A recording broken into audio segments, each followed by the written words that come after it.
This conference will now be recorded. Okay, so today, like our main concept, right? So, as we discussed yesterday, we'll be focusing on trying to understand like what is MicroStrategy architecture. So, meaning architecture is you need to understand what are the different components we have in MicroStrategy and what is the purpose of each one of them and how they are, right? So, all these things we'll try to understand. So, yesterday, whenever we executed a sample report, right? So, whenever you click on run button, what exactly is happening at the backend. So there were two types of connection. So one was a direct connection and the other one was a server connection. So all this particular terminology, right? So we'll try to understand today.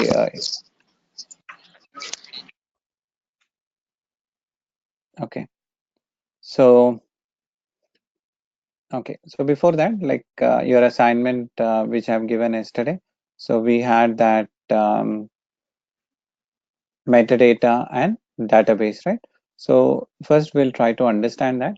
So like what I'm doing is I'm just getting into program files where my MicroStrategy is installed. So once I get into the MicroStrategy folder, I do have different folders here.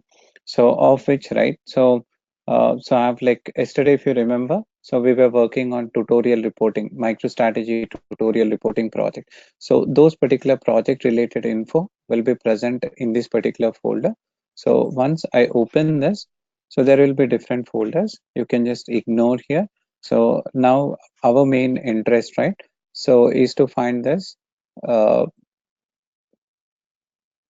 what is the database. If you look at this specific thing, here you have a tutorial data, this one, which is of which database means it is of like Microsoft Access database. So once I open this database, so if you look here towards the left hand side, you find all the list of the tables and then right. So once I scroll down, then probably I click on country, then you find different columns in that particular column. So country ID and the second column is country name. And then you have that same country name in a different languages in the different French, then Spain and so on. So similarly, when you open, say any other table here, so gender table, okay, for an example, so male and female, and this, I mean, one is ID and the other one is a description, which is in English, and all others, right? So they are in different languages, so that it supports multilingual. So it can support multiple languages. So you as a, like, I mean, from United States, you want to see in like English, but like people from France or like say Germany, Chinese, Japanese, right? They want to see the data in their own native language. So for which, right? So that same data is present in different columns in other languages. So what happens is we create one object which shows, I mean, in English, and for them it shows in a different language. And there are a lot of different tables here. And also what you see basically is you see the data as well. So one thing, you see the columns, and accordingly you see that particular data in the columns in your table. And if you look here, your database, right? So there are two types of tables you see here. So one particular tables doesn't have any prefix as such, and the other tables you see few of them, so which has a prefix as LU. So if you look lot of tables here, right? So they have a prefix as LU.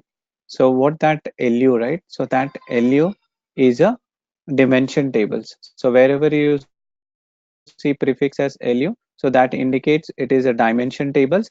And then wherever you don't see any prefix, so say for example, I open this one. So if you look at this particular table, so you know fact table contains the foreign keys. So these two are the foreign keys: customer city ID, call center ID. So these two are the foreign keys. And the other columns like total dollar sales or total unit sales, total cost, right? So all these particular columns are measures. They are the measures. So just try to understand here. So your fact table or dimension table you open, you are seeing the columns as well as you are seeing the data for that columns. You are seeing data for that column. So this is your data warehouse, which contains the physical data, which contains the physical data. Physical data means it contains these values 1, 2, 3, then like whatever value, like 80,000, 350, 6,000, 407, and so on. So all this particular data it contains. So whereas just I open a metadata as well. So metadata will be present in analytics module. So once you open this analytics module, in this analytics module, you have an analytics metadata. So this is also a Microsoft Access database, but this database is a metadata. So just try to open this particular metadata. And if you look at this metadata tables here, so just look at this particular metadata tables. So you have contact ID and then collection ID and all this data, right? It is not in a English or something. It is in a hexadecimal format. In the hexadecimal format, so if you look at this particular thing, so it has address ID, display name, and then address is default, device ID, version ID, and so on. So if you look, lot of information, right, you don't understand, but like important thing is, so it contains here the address. So it contains the address. So what is that address? We'll try to understand that specific part. So all these tables, right, you open any table, it will be in a similar fashion. So if you look, as I said, once you open that project source, you might have different projects, and each project, right, is uniquely identified by an ID, like a project ID. And then you'll understand what is an object ID. So any object you create, yesterday, whatever we discussed, you create a report, you create a report, you create a filter, you create metric, any object you create, right? So that particular object will be uniquely identified by an object ID and who is logging in, with what password is logging in. So all this particular information, right? So that exists in your metadata. So what this metadata does is, so whenever you run your report, first what it does is, it is going to come to your metadata, and in the metadata, what it does is it is going to look out, okay, this is my object ID, and this object ID exists where in my database, where it exists in my database. Similarly, so in order to relate it with like some example which you know, so you can just take an index page, like any particular textbook you can take. Whenever you open any textbook, at the starting you open an index page, and within that index page, assume this is a topic, and then you have some particular identifier in order to hit your database here. So in our textbook, what you do is you take a page number and manually you get to that particular page. So having that, what it does is it is going to speed up the time in order to access your page, or here in order to access that particular data from database. So your metadata is important. So what is metadata is, as per standard definition, metadata is data about data. But what is data about which data means? So now consider about MicroStrategy report. So on MicroStrategy report yesterday we discussed, we can place different objects. You can place like attribute, which is a schema object, or else you can place metric, or you can place consolidation, custom group, so on the report. So any object you place on the report, you click on run button. First the control comes here, and it is going to check, okay, what is that project and what is that object ID, where I have to search in the database. So all that indexing information. So what data means? Objects data. It is going to search in metadata, and it gets the definition where it has to search in database, and it takes that particular data, then hits the data warehouse, and in your data warehouse or in your database, you have the actual data, you have the actual data. So it brings the actual data from your data warehouse, from your data warehouse. So this is actual your page number. When you go, you find that chapter and then all the description about that one. So that is where your data warehouse, and whatever the index page we are talking, so the index page is your metadata, is your metadata. So and this metadata stores all objects information, be it public objects, be it schema objects, be it configuration objects. So all the objects information is going to present in the metadata, in the metadata. And whenever you create any report, whenever you modify any object, be it filter, be it metric, any object you modify, so that information will be updated in the metadata. That information will be updated in the metadata, and this is the very key component. Say you take the proper backups of metadata, right? So in case, say for example, if your project due to some particular reason, right, your project got crashed out. So in order to recover your entire project, it has to make use of your metadata backup. It has to make use of your metadata database in order to back up your project. So whatever data you lost, that can be, I mean, that can be retrieved, or you can recover your project using your metadata database. So everyone clear on what is metadata and what is data warehouse? Or you have any questions?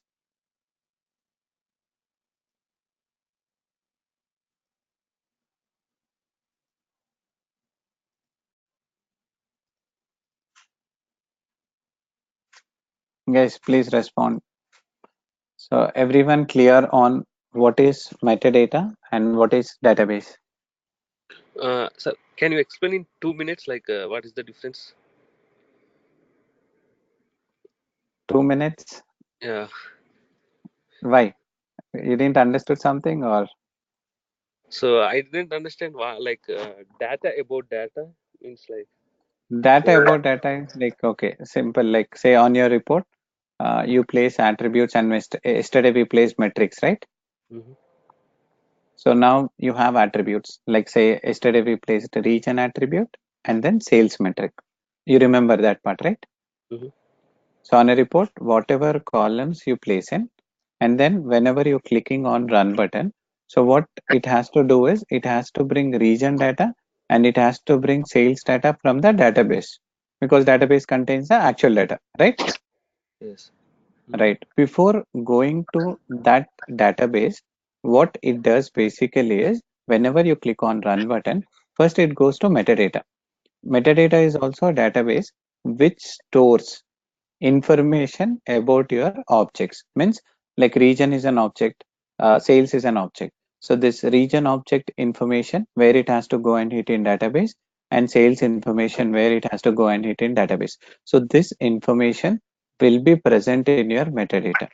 So your metadata, what it contains is it is containing data. Okay. Data means about your objects. In MicroStrategy, what we say is it is containing information about your objects. So all your public object schema configuration, any object you want to find. So first what it does is it goes to metadata, and in the metadata, it is going to find the path where it has to hit in the database, where it has to hit in the database. So it goes to that specific table and retrieves the data, and then it is going to show or publish on your report. So in short, say you want, whenever you open a textbook, you want to search for some particular topic, assume. First you go to index page, right? Hmm.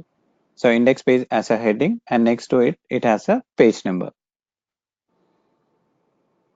right? Index and page number. Yes. Uh-huh. Right. So using that page number, you directly go to that page number. That is one approach. Assume you don't have index page for a minute, and you want to search for some topic in your textbook. Then how it goes? You So have to we'll go search by page. search by page until that particular topic is fine. So when you have index and when you don't have index, so is there any advantage? Yeah, we have advantage. Like if Wo- we have index, we will find the particular page uh, spontaneously, Faster, right? faster. Great, right, good. So the same thing here also.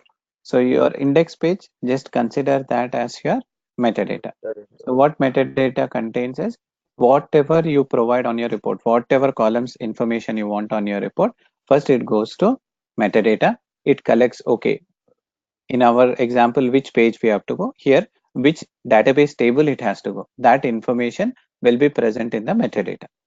So from that, it collects that definition and it goes to database and gets the actual data from the database.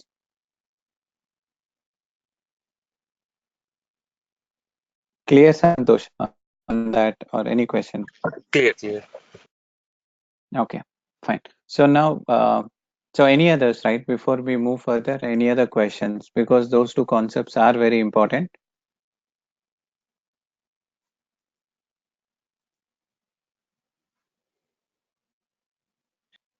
Sir, you explained it twice.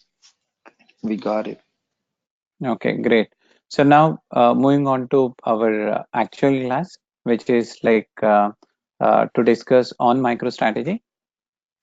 So just try to understand here. So this is the complete architecture, and we'll discuss each particular part by MicroStrategy types and then architecture types, and we'll get into details of that. But before we go there, so just on a high level, try to understand. So what are the different components we'll have and how they function. So whenever any user want to run any report, so one thing is they can open they can connect to any desktop or laptop or mobile, so any of this particular device, and once they open that one, so basically you have different interfaces. Say you can from an Excel, so MicroStrategy can be configured to Microsoft Office, so you can just execute your reports from any of the Office products, or you log into your laptop and you have this developer tool where you can log in, or there will be a portals, custom portal as in any homepage you take, like you get into chase.com or like jpmorgan.com and so on. So that particular thing, like whatever the front end you see, right, that is a portal. You can execute from a portal or any web. So these are the different modes, or else you can just connect to like any of your phone, be it iPhone or else BlackBerry or Android. So from any of this particular thing, from any of the portals or your laptops, or else from like your mobile, right? So you can access this particular reports. So whenever you access reports from mobile, so what happens is it is going to connect to a MicroStrategy mobile server. And in this particular scenario, whenever you have this either of this, it connects to MicroStrategy web server.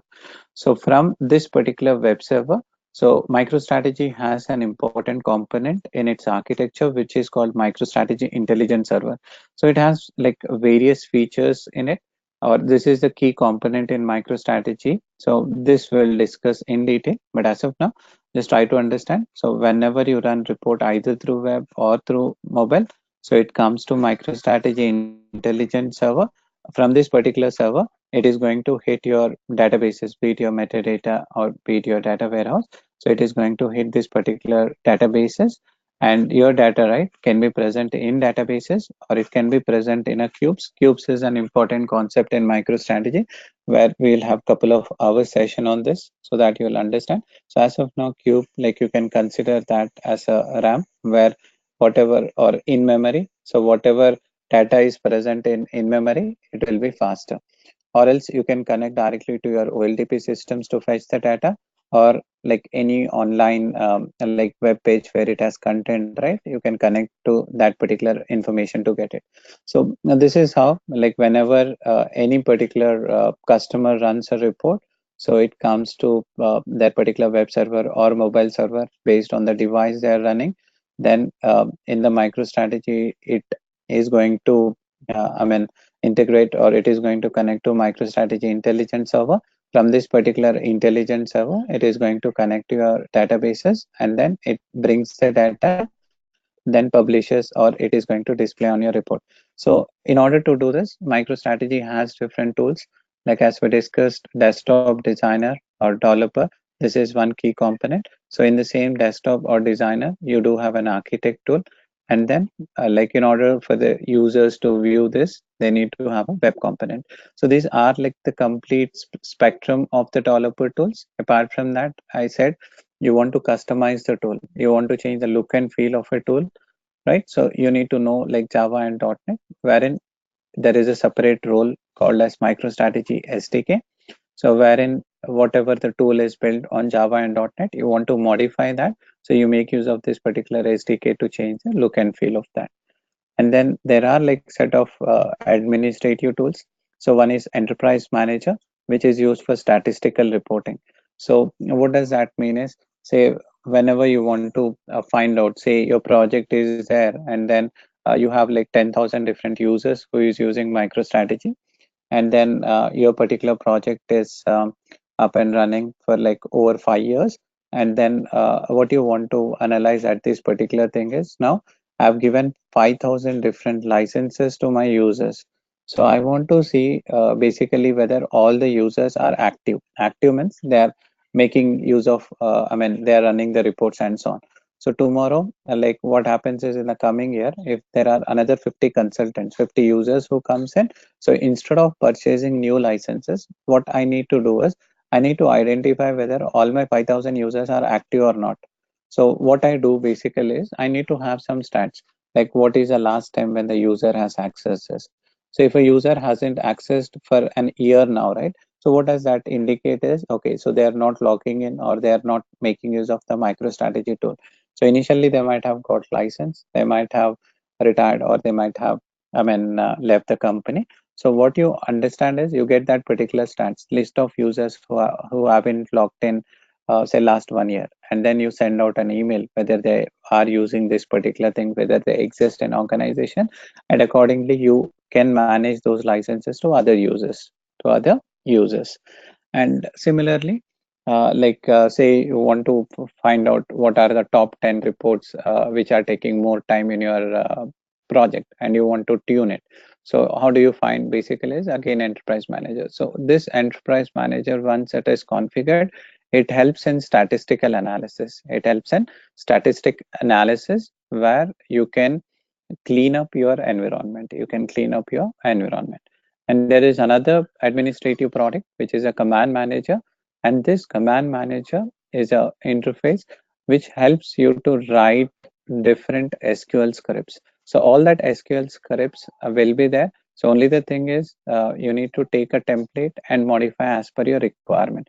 So where we require this command manager means, so wherever we require a manual, say daily at 6 a.m. or like daily at 5 a.m. in the morning. So I want to restart my intelligence server so that, I mean, whatever load it has, right, the performance will be higher. So I want to start this server and then I need to restart my server.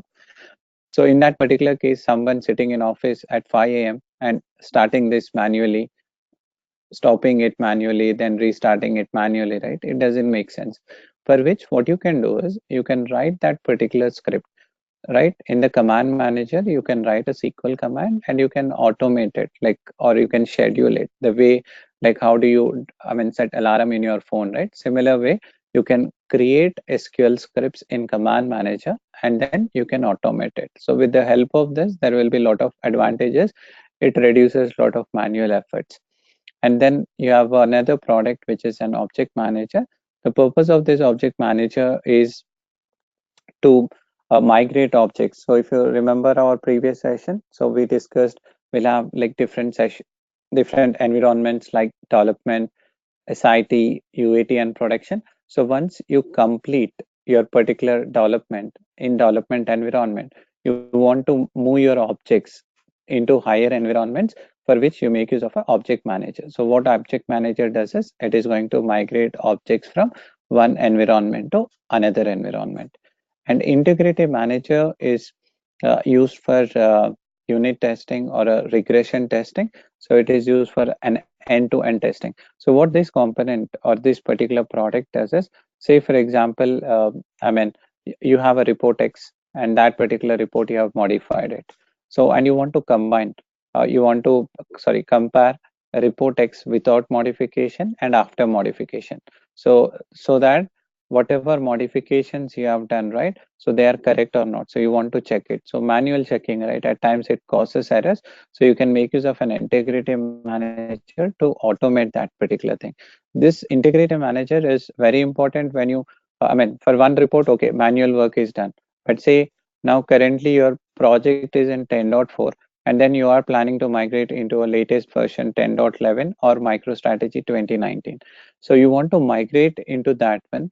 So when you migrate or upgrade your particular project into the latest version, after the upgrade, you want to ensure that all 500 reports in 10.4 are working fine in 10.11. So you cannot manually open each report and check, which might take a year or more.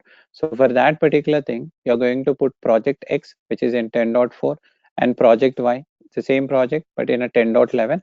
And using integrity manager, you just compare that particular two reports, so whether there are any changes. What it does is it is going to do end-to-end comparison of SQL, end-to-end comparison of data, all formatting and so on, and then it clearly highlights in red color so that it will be easy for you to test or understand where exactly the changes are done. So these are the set of administrative tools. These are the set of developer tools, and this is the way you can run your reports. And then what are the different components we have? So this is the complete architecture. So, and then now we'll try to understand each one of this particular component in detail. So before we move further, right, any questions on this particular screen?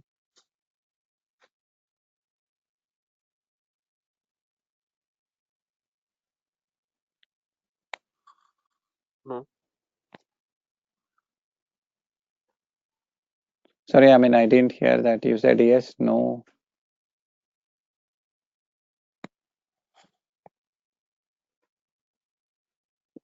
Guys, please No respond questions. fast. No No questions. questions. Okay. No Okay. questions. Thank you. So now moving on to next part. So in MicroStrategy, the MicroStrategy architecture, there are different types. So one is a two-tier connection, the other one is a three-tier connection, and the other one is a four-tier connection. So in case of a two-tier connection, so let me, like yesterday also I've shown you. So I'm just opening the MicroStrategy developer in order to show you. So I just log into the MicroStrategy developer tool. So once I open it, if you look here, there are two different project sources. So, and this project source contains projects. Yesterday I've said you. So this particular project source, right? It can be a three-tier, or it can be a two-tier, or it can be a four-tier connection. So when it is four-tier is whenever this particular thing is connected to web, then it will be a four-tier connection. So we'll just try to understand. So what is two-tier connection? What is this one? Here is a three-tier connection, and when we call that one as a four-tier connection. So from here we'll try to understand it. So in case of two-tier connection, so what are the different components we have is, so we have the MicroStrategy developer, and apart from MicroStrategy developer, we have metadata and we have data warehouse.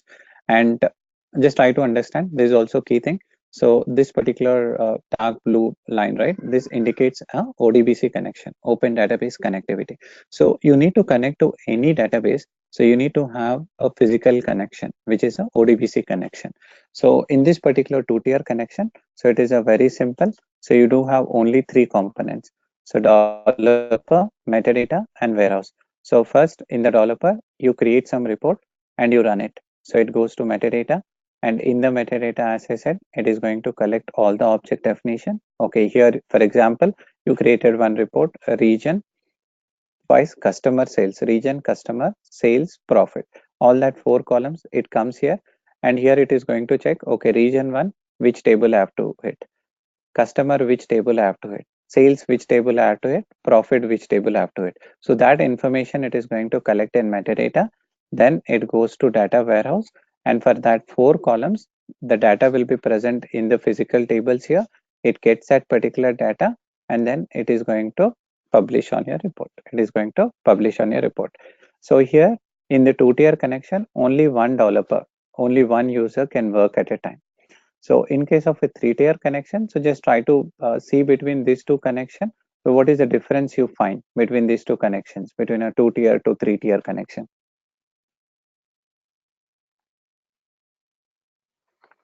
More developers.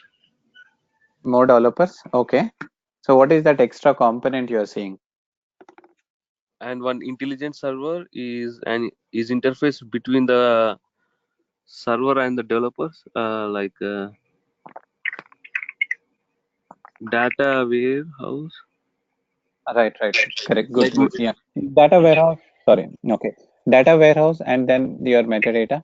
Like both are here also. Your developer is there, but like here, instead of one developer, whenever you have this three-tier connection, you can have multiple developers working. And whenever any particular user logs in, so that is taken care by your MicroStrategy intelligent server. So this is a server. And if you look here, from your, now you have one more type of connection as well, which is a TCP IP connection. from your server. So whenever you connect to desktop, right? So what type of connection you require is you require a TCP IP connection. So to connect to any server, so I would like to connect to any database, we require ODBC. To connect to any server, we require a TCP IP connection. Okay. So now, in this particular case, what it does is, so whenever you run any report, first here a group of users can run in, and whenever they run in, so it goes to iServer, and this iServer is going to take care of that particular thing. So, I mean, it same here, the same thing. It takes care of object definition and it takes care of your data, the physical data. But what having this intelligent server does is, so it is going to support a caching mechanism. What is a caching mechanism is, so whenever you run any report, so that particular report, right, first time it goes to metadata, it goes to warehouse and then brings the data. So assume that this entire process, you have created one complex report which has like more volumes of data. So whenever you click on that, the first time, right, it goes here and it goes here and it gets the data. So assume like it is taking 2 minutes time. In order to get data for that one, it is getting 2 minutes time. So then what it does is, so the first run takes 2 minutes, and then what it does is, it will have a space here, like as you have RAM, right? Here in the iServer, it will have a cache.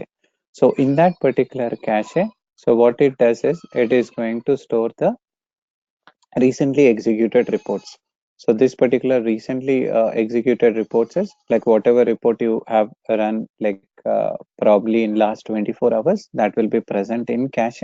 So what it does is the second run, whenever you run, right, it is going to bring the data from cache. So what advantage is, instead of taking 2 minutes, it comes up in 2 seconds because it is in memory, or else it is going to present in the intelligent server memory. So it doesn't require to go to metadata or warehouse. The one thing is, with the help of caching, the performance will be improved.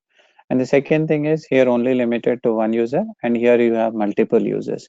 So when you have this multiple users, so assume like 5,000 users or 5,000 developers are working on this project. So when a lot of people run parallelly, right? So that particular load balancing and load distribution. So, okay, so in this particular case, you have one server. What you can do is, instead of one server, you can divide this. I mean, you can, have two more servers and then cluster this. So instead of maintaining one server, you can maintain two, three servers and then clustering. Clustering means grouping those servers. So what it does is, it is going to distribute load between these two, three servers. So what it does is, it is going to improve performance. It is going to improve performance. And previously we discussed something called, I want to automate some SQL scripts. I want to collect some statistical information.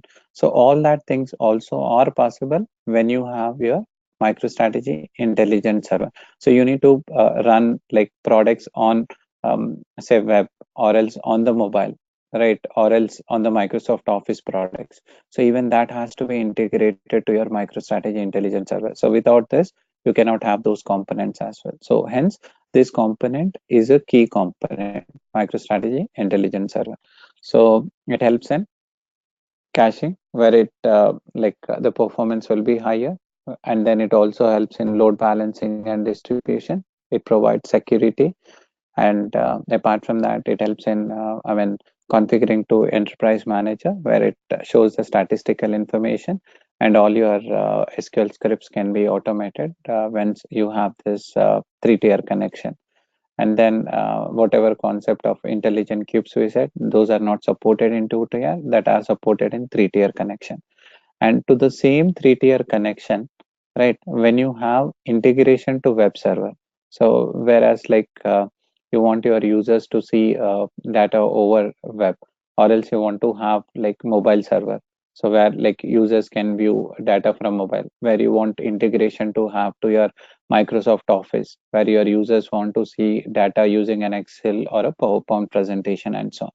So in such scenario, right, what you do is, you are going to integrate your particular web server, mobile server, or Microsoft Office to MicroStrategy intelligence server, to your intelligence server. So whenever you connect to your web service, then the type of connection it has to have, right, from your web to your web pages is like, that it should have a HTTP. So whenever you open any page, right, HTTP or HTTPS, so that is where you have a different web pages, so that every different users opens and they run the report. So these are the different types of architecture. And whenever you take any project, so definitely you'll have users who have to run the reports.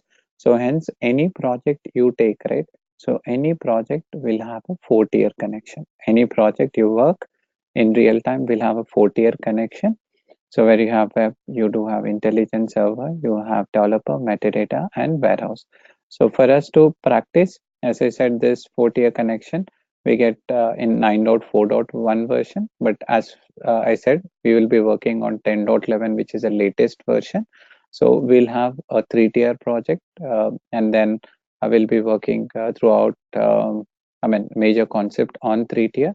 And when we require a web, as I said, during the dashboard side, we require a 4-tier because we need to view the dashboards from web. All the components are not supported in developer. So during that phase, we'll work on the 4-tier connection as well. So, but just remember, so what are the different architectures we have? So this in a real time, we don't use this. And this also, like you need to know. And then every project will have a web server. So when you have web server, that is a 4-tier connection. So clear, guys. So any project uses a 4-tier connection.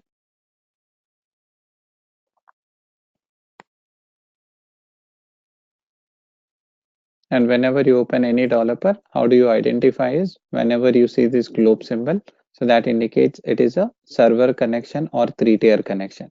And this is a direct connection or 2-tier. So the 2-tier connection can also be referred as direct connection because directly you're connecting. And 3-tier is also called as server connection because you have a server in the architecture. That is MicroStrategy Intelligence Server.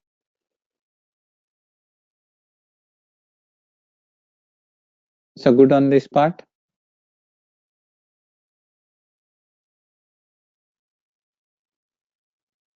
Yes, Srini. Okay. Yeah, thanks. Now moving on to the same thing, whatever we have discussed, I just broke that into or split that into different parts. So in case of 2-tier, this already I've seen from the MicroStrategy desktop. So you do have a connection to metadata and similarly to your data warehouse. So total you do have these 3 components in case of a 2-tier connection. And moving on to how the execution flows is in your MicroStrategy developer, whenever you run any report, it goes to this connection, like whatever the ODBC connection, through that connection, it hits that metadata. And from the metadata, it brings that object definition. Once it gets that object definition, it passes that to your ODBC of your data warehouse. And in the data warehouse, it gets the actual data. And then once it gets the data, it is going to show on the report. It is going to show on the report.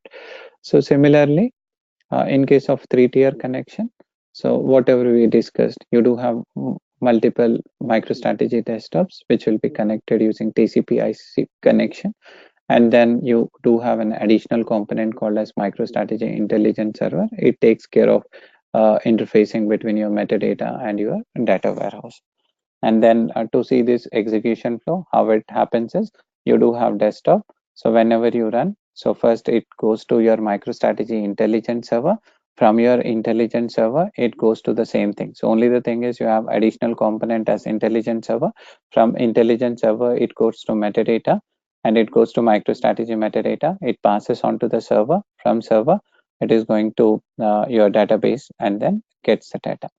And in case of 4-tier connection, so apart from this intelligence server, MicroStrategy desktop, metadata, and database, you have one additional component called as MicroStrategy web. So this is 1-tier, 2-tier, 3-tier, and then 4-tier. So at the 1-tier, you have both your databases, then you have intelligence server, then your metadata, desktop, and then your MicroStrategy web. So how the execution flow goes is, so now here you do have a web server. So from a web server, a user logs into some web page and then he's going to, run a report. So first it is going to check, you do have a LDAP server where like it is going to authenticate whether the user or it is going to take care of a security, whether he is a valid user and he has access. So that particular checking is done in your LDAP server. So once the check is done, it goes to your MicroStrategy intelligence server. From this particular intelligence server, the same process, metadata, database, and then it is going to publish on your report. So this is how. Only the thing is, you do have a web server as an additional component here, and then this is the other thing. So it is like more details on it. So we'll just try to focus some particular time, and in most of the interviews, right, so they might ask this question. So all this, so this MicroStrategy client is MicroStrategy developer, and whenever we run it, it goes to MicroStrategy intelligence server, and then from intelligence server it connects to metadata, and then it gets that object definition, and then it goes to data warehouse and gets the data. But like between this process, MicroStrategy intelligence server connecting to metadata or data warehouse, so this particular thing, so whenever it connects to metadata, data warehouse, right, so what are the other steps it is going to have? So this is in detail steps about each one of them. So just try to understand this one. So this is an important thing. So once like using basically you run through I mean as your MicroStrategy developer, or else you run through MicroStrategy web. So from the web it comes to your web server. From the web server again it comes to MicroStrategy intelligence server. So in MicroStrategy intelligence server, what are the different steps it is going to do is, so in the server, as I said, your most recently executed reports will be stored in cache. So in the particular cache, there are different types of caches. One is the object cache, then you do have a report cache, and there is another type of cache which is called element cache. So what is element? We'll try to understand. Object cache is, so whatever columns, like be it attributes or metrics, consolidation, customer, any object which has executed in last 24 hours, assume that is going to store in your object cache. And report cache is like whatever report that has been executed previously, that gets stored in your report cache. So whenever you run your report, so first it is going to check if that particular objects are cached as well as that particular report is cached. So if it is cached, then it doesn't go to metadata or all this particular process. So directly it is going to bring that data or show that data on the report. But assume if that particular report or objects are not cached, then what it does is, so it is going to metadata, collects the object definition, okay, region in X table, customer in Y table, sales in Z table. So it collects that information, and that particular tables is passed to SQL engine. So yesterday in the report, when we went into SQL view, so whatever SQL you have seen, right? So that SQL is created at this step. So what is the purpose of SQL engine is, SQL engine is going to generate, or it is going to create the SQL. It is going to generate or create the SQL. So once it creates or generates the SQL, then what it does is, it is going to pass to the query engine. So in the query engine, what it does is, it is going to interact with the data warehouse. So as SQL engine doesn't have a connection to data warehouse, so here it creates a query, and the query will be passed into SQL engine, and this SQL engine is going to hit data warehouse, and in the data warehouse it will have actual data. And once it brings that particular data, then it is going to pass to analytical engine. So at analytical engine, what it does is, say on top of data, you want to perform some subtotals. You want to perform some subtotals. So those subtotals doesn't exist at database. So with whatever data you have, you want to calculate that thing. So that particular subtotals will be calculated here. And there are like various OLAP services wherein you want to filter data, or there is something called you need to create new elements or derive elements using consolidation. So that particular consolidation, dynamic aggregation, so there are various different OLAP services that we'll understand. But as of now, whatever you know is like say probably totals, subtotals is one thing, but apart from that, various other calculations will be done at analytical engine, which makes all that calculations very faster, which makes very calculations faster. So in MicroStrategy, there are three different engines. So SQL engine, from the name itself, it is going to create your SQL query, and then it passes to query engine. What query engine does is it is going to query data warehouse. From the name itself, it is going to query data warehouse, gets the data, and that data will be passed to analytical engine. And from the name, it does all the analytics. Analytics means it does all the calculations. So in MicroStrategy, in short, it calculates all the OLAP services. All that calculations will be done in the analytical engine, and once that calculations are done, then it is going to again pass to your MicroStrategy, intelligence server. From there, it is going to show on your client interface. So generally, most of the interview they'll ask you this question. So whenever I run any report, tell me the execution flow. So you just, in a short, right, you just tell. So whenever we run any report, it is going to check whether that report is cached or not. If it is cached, then it brings the data from cache. If it is not cached, then it goes to metadata. It collects all that object definitions, and then it goes to SQL engine. And in the SQL engine, it is going to generate the SQL. And once it generates the SQL, it passes to query engine, and the query engine is going to interact with the data warehouse and get the actual data. So once it gets the actual data, it passes to analytical engine, where it does the analytical calculations or all the OLAP services. So once it is done, it is going to publish on the report. It is going to publish on the report. Okay, so with that, right, so we have covered like what is MicroStrategy architecture and what is a MicroStrategy report execution flow. So whenever we run any report, what is a process it is happening, right? So these are the two different concepts we have completed. So if anyone has any questions on any of these concepts, right, we can take it in our next 5 minutes. If everyone is good, then we shall wind up.